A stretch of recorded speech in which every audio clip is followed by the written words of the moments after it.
BJP की vote कहती Shahganj Jaunpur vote काटने संबंधी इतने 719 वोट की हमने दिया उनको, कोई जवाब नहीं दिया। शपथ पत्र पे कोई कार्रवाई नहीं हुई है।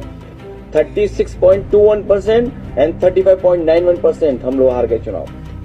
नमस्कार, मैं सुमित यादव, आप देख रहे हैं दा सुनामी। 4 मई को 5 राज्यों के चुनाव के नतीजे 4 मई को आए, जिसमें से असम, पश्चिम बंगाल और पुडुचेरी भारतीय जनता पार्टी खेमे में गया।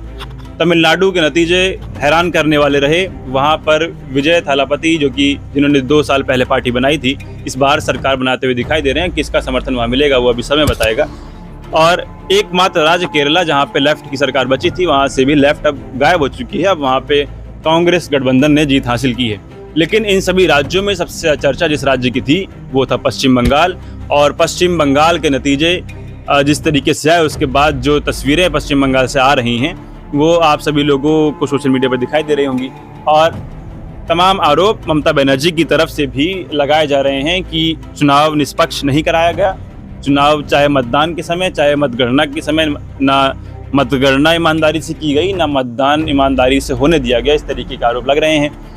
और अब उसी बीच ममता बनर्जी के समर्थन में आज लखनऊ में समाजवादी पार्टी के मुखिया और उत्तर प्रदेश के पूर्व मुख्यमंत्री अखिलेश यादव ने भी एक प्रेस कॉन्फ्रेंस आज लखनऊ में की थी, जिसमें उन्होंने ममता बनर्जी का समर्थन देते हुए उनके साथ जिस तरीके की घटनाएं बीते 5 साल के दौरान हुई हैं, किस तरीके से 2022 में वोट चोरी हुई, किस तरीके से कुंदरकी में जो तस्वीरें दिखाई दी थी उपचुनाव में, रामपुर के उपचुनाव में किस तरीके की तस्वीरें दिखाई दी थी, मिल्कीपुर के उपचुनाव में जिस तरीके की तस्वीरें दिखाई दी थी, कटहरी के उपचुनाव में जिस तरीके की तस्वीरें दिखाई दी थी, उन सभी का डेटा लेके समाजवादी पार्टी के मुखिया आ जाए थे। उसमें जो 2022 की भी कुछ सीटें क्योंकि जब ये आरोप, वोट चोरी के आरोप और वोट कटने के आरोप लगातार समाजवादी पार्टी लगा रही थी, तो समाजवादी पार्टी से इलेक्शन कमीशन ने डेटा और सबूत मांगा था कि आप हमें सबूत ला के दीजिए।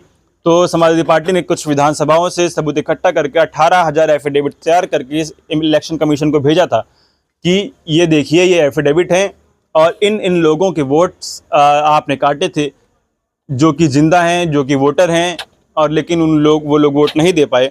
उसी बीच कुछ डेटा भी समाजवादी पार्टी ने रखा था। मैं आज कोशिश करूंगा कि तस्वीरें आप लोगों के सामने लगा पाऊँ। 2022 के चुनाव में आप सभी लोग जानते हैं एक बहुत थोड़ा सा अंतर, बार बार इस चीज़ की चर्चा होती है, बहुत थोड़ा सा अंतर रहा था। लमसम 1,00,000 से 2,00,000 वोट का अंतर पूरे उत्तर प्रदेश में रहा। अगर इतना वोट समाजवादी पार्टी को और मिला होता तो समाजवादी पार्टी की सरकार 2022 में बनी होती।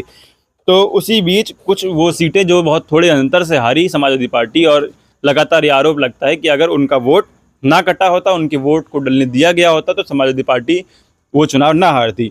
जैसे कि उसमें एक सीट जो कि है शाहगंज से आप जानते हैं कि वहाँ से पूर्व मंत्री भी रहे शैलेंद्र यादव ललई, 4 बार से लगातार विधायक वहाँ पर थे। और चाहे बसपा की सरकार रही हो, चाहे भाजपा की सरकार रही हो, चाहे समाजवादी पार्टी की सरकार रही हो, शैलेंद्र यादव ललई लगातार वहाँ से जीतते हुए आए। 2017 में जो एक प्रचंड बहुमत भारतीय जनता पार्टी को मिली, और उस प्रचंड बहुमत के बीच भी शैलेंद्र यादव ललई वहाँ से जीत के आए थे। समाजवादी पार्टी ने उन्हें उस दौरान, उस 2017 से 22 के दौरान उप मुख्य सचेतक विधानसभा का बनाया था। लेकिन 2022 में ऐसा क्या हुआ कि शैलेंद्र यादव ललई चुनाव हार गए। समाजवादी पार्टी कुछ ऐसी सीट भी जीती जहाँ से 2017 में नहीं जीती थी। काफ़ी सीटें ऐसी जीती जहाँ पे काफ़ी सीटों पे अच्छा प्रदर्शन हुआ, जहाँ पे कभी अच्छा प्रदर्शन नहीं हुआ। लेकिन वो सीट जो लगातार समाजवादी पार्टी जीतती चली आ रही थी, चाहे बसपा की सरकार रही हो, चाहे भाजपा की सरकार रही हो, वो ऐसा क्या हुआ कि वो हार गई 2022 में। उसका भी डेटा दिया है कि वोट कटने से समाजवादी पार्टी मात्र 719 वोट से चुनाव हारी शाहगंज। और सपा ने शाहगंज के भी कई सारे एफिडेविट बना के दिए गए कि ये एफिडेविट हैं, ये वोटर्स हैं जिनके वोट काट दिए गए 2022 के चुनाव में।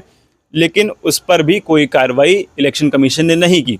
इसी घटना को लेकर, क्योंकि इलेक्शन कमीशन ने कोई कार्रवाई नहीं की है, इसी घटना को लेकर कुंभकर्ण से तुलना इलेक्शन कमीशन की आज अखिलेश यादव ने की थी कि कुंभकर्ण का भी सोने में रिकॉर्ड इलेक्शन कमीशन ने तोड़ दिया है। शाहगंज के अलावा मडियाहूं 1206 वोट से 2022 में मडियाहूं का चुनाव समाजवादी पार्टी हारी थी। इस सीट से भी, मडियाहूं से भी कई सारे एफिडेविट समाजवादी पार्टी ने दिए थे, लेकिन उसके बावजूद कोई कार्रवाई इलेक्शन कमीशन की ओर से नहीं की गई। और इसके अलावा छिबरामऊ में भी इसी तरीके की बात है। वोट एक वोट कटने से 1111 वोट से समाजवादी पार्टी छिबरामऊ कन्नौज को चुनाव हारी थी। कई सारे एफिडेविट छिबरामऊ के भी दिए गए थे, लेकिन छिबरामऊ से के लिए भी कोई कार्रवाई इलेक्शन कमीशन ने नहीं की है। और बीजेपी को वहाँ पे 44.31% वोट मिला था और सपा को वहाँ पे 43.91% वोट मिला था। मतलब कि कुल 1% का भी अंतर यहाँ पे दिखाई नहीं देता हम लोगों को। अब इसके बाद कुछ उपचुनावों की भी तस्वीर जो कि अखिलेश यादव ने चर्चा की है, जैसे कि मिल्कीपुर का उपचुनाव। अयोध्या अवधेश प्रसाद पासी के अयोध्या लोकसभा जीतने के बाद जब मिल्कीपुर सीट खाली हुई तो वहाँ उपचुनाव किया गया। तो 2022 में जब अवधेश प्रसाद पासी वहाँ से चुनाव लड़े थे, 2022 के आम चुनाव, तब वहाँ पे समाजवादी पार्टी को 48% वोट मिला था और भारतीय जनता पार्टी को 42% वोट मिला था। कुल 6% वोट का अंतर 2022 के विधानसभा के चुनाव में था। उसके बाद जब 2024 के लोकसभा के आम चुनाव हुए तो 49% वोट समाजवादी पार्टी को मिला मिल्कीपुर से और 44% वोट भारतीय जनता पार्टी को मिला। 5% का अंतर लोकसभा में भी था। तो अचानक कुछ ही लोकसभा के कुछ महीने बाद ऐसा क्या हुआ कि समाजवादी पार्टी जो कि 49% वोट और 48% वोट 22 में और 49% वोट 2024 में पाई थी, 2025 में उपचुनाव जब हुए तो समाजवादी पार्टी को मात्र 34% वोट मिले और भारतीय जनता पार्टी को 60% वोट मिले। तो उस 4 से 5 महीने के अंतराल में इस तरीके ऐसी कौन सी घटनाएं हुई जिस घटना से इतना परसेंट की बढ़ोतरी भारतीय जनता पार्टी की हुई और करीब 10 से 12% वोट समाजवादी पार्टी का गिर गया। तो यहाँ पर भी वोट डकैती, वोट चोरी का आरोप समाजवादी पार्टी के मुखिया प्रेस कॉन्फ्रेंस के दौरान लगाया है। इसके बाद रामपुर का उपचुनाव, रामपुर की भी तस्वीरें सभी लोगों ने देखी हैं। 2012 के जो विधानसभा के चुनाव थे उसमें 55% वोट समाजवादी पार्टी को मिला था, 6% वोट मिला था भारतीय जनता पार्टी को। 2017 के चुनाव में 47% वोट समाजवादी पार्टी को मिला था, 25% वोट मिला था भारतीय जनता पार्टी को। उसके बाद जब 2022 के चुनाव हुए तो 60% वोट समाजवादी पार्टी को मिला था और 35% वोट मिला था भारतीय जनता पार्टी को। 25% का अंतर था इसमें। फिर 2022 में जब उपचुनाव हुए तो फिर उसके बाद 60% से गिर के ये वोट आ गया 36%। जो समाजवादी पार्टी 22 के आम चुनाव में 60% वोट लेके आई थी, वो 2022 के बाईपोल में 36% मात्र वोट पाई, क्योंकि आजम खान को सज़ा दी गई थी और उसके बाद उसी मामले में उनको जमानत भी मिल गई, बरी भी कर दिया गया था। उस आनंद फानन में उपचुनाव कराए गए थे। तो जो 60% पाने वाली समाजवादी पार्टी अचानक से 36% कैसे हो गई, कैसे 26% अचानक से समाजवादी पार्टी का वोट गिर गया और 35% से 62% तक भारतीय जनता पार्टी पहुंच गई। तो इसमें भी समाजवादी पार्टी वोट चोरी का आरोप, वोट डकैती का आरोप भारतीय जनता पार्टी और उनके तमाम अधिकारियों की, वो जो उनका बार बार इस बात की चर्चा होती है कि ईडी, सीबीआई और इनकम टैक्स और इलेक्शन कमीशन ये सब भारतीय जनता पार्टी के गठबंधन के साथी हैं। कुंदरकी की तस्वीर इस तरीके की थी उपचुनाव की, जो कि कल्पना एक लोकतांत्रिक देश में नहीं की जा सकती। किस तरीके से एक अफसर मतदाताओं को पिस्टल दिखाकर, रिवॉल्वर दिखाकर किस तरीके से उन लोगों को वोट देने के जाने से रोक रहा था, ये लोकतांत्रिक देश के लिए अच्छी तस्वीर नहीं है। कोई भी इस बात पे विश्वास नहीं करेगा। तो 2012 में 37% वोट, 29% वोट भाजपा का, 2017 में 42% वोट सपा का, 37% वोट भाजपा का, 2022 में 46% वोट सपा का, 30% वोट भाजपा का। तो अचानक 2024 के उपचुनाव में ऐसा क्या हुआ कि 46% वोट पाने वाली 2022 में समाजवादी पार्टी अचानक से 12% वोट पाती है और 30% वोट पाने वाली भारतीय जनता पार्टी 77% वोट पाती है। 65% का इतना लंबा फ़र्क, 65% का इतना लंबा अंतर, ये वोट चोरी से, वोट डकैती से, क्योंकि कुंदरकी की तस्वीर कोई भूल नहीं सकता।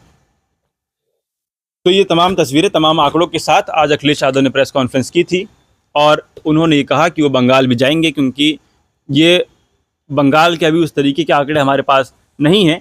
इसलिए अखिलेश यादव आज अपने आंकड़े, जो समाजवादी पार्टी के आंकड़े थे, जो उत्तर प्रदेश के आंकड़े थे, उन आंकड़ों को आज लेके आए कि भारतीय जनता पार्टी किस तरीके से मतदाताओं की सूची में और गिनती में, किस तरीके से ईडी से, सीबीआई से, इलेक्शन कमीशन से, आईटी से और जिला प्रशासन से, पुलिस प्रशासन से, किस तरीके से उन सभी का सहयोग लेके चुनाव को जीतने का काम करती है और चुनाव में बेईमानी करने का काम करती है। वो तमाम सबूत और एक लेके समाजवादी पार्टी के मुखिया डेटा के साथ आए। उन्होंने चैलेंज भी किया कि अगर किसी को लगता है कि ये आंकड़े गलत हैं तो अपने सही आंकड़े लेके आएँ और सही आंकड़ों पर चर्चा हो कि किस तरीके से भारतीय जनता पार्टी ने बेईमानी की है उत्तर प्रदेश में, और उसी तरीके की बेईमानी उन लोगों ने बंगाल में भी की है, चाहे वो SIR से वोट काटने हो, चाहे वहाँ पे आचार संहिता लगने के बाद जिस तरीके से तमाम अफसरों का तबादला और अपने हिसाब से चिन्हित करके अफसरों की पोस्टिंग करनी हो, या किस तरीके से 3 लाख से ज़्यादा central force paramilitary force Bengal भेजी गई और बंगाल के चुनाव को प्रभावित किया गया, ये सभी लोगों ने देखा है। अभिषेक बनर्जी ने आरोप लगाया कि जो EVM मशीन 12 घंटे चली है, 100% चार्ज होकर आई है, 12 घंटे चली है, जिसकी बैटरी 50%, 56%, 60% होनी चाहिए थी, वो गिनती के दौरान उस EVM मशीन की बैटरी 90%, 92%, 95%, 98% कैसे थी? 12% कोई मशीन चलने के बाद उसकी बैटरी कम क्यों नहीं हुई? इन तमाम तरीके के आरोप और इन सभी आरोपों के जवाब तमाम पूरा विपक्ष मांग रहा है कि वोट चोरी असम में हुई, बंगाल में हुई। इस तरीके असम और बंगाल में वोट चोरी के आरोप राहुल गांधी भी लगा रहे हैं और तमाम नेताओं की चर्चा है कि सभी लोग बंगाल जाएंगे। अब बंगाल जाएंगे तो वहाँ किस तरीके की तस्वीर होगी वो भी आप लोगों को हम लोग दिखाने का प्रयास करेंगे। बाकी आप लोग क्या सोचते हैं बंगाल के नतीजों से, कि कितने बंगाल के नतीजे सही हैं, कितने गलत हैं? आप लोग अपनी राय कमेंट बॉक्स में दीजिएगा। वीडियो में खत्म कर रहा हूँ, आप लोगों से मुलाकात अगली वीडियो में होगी। जुड़े रहे हमारे साथ, तब तक के लिए नमस्कार।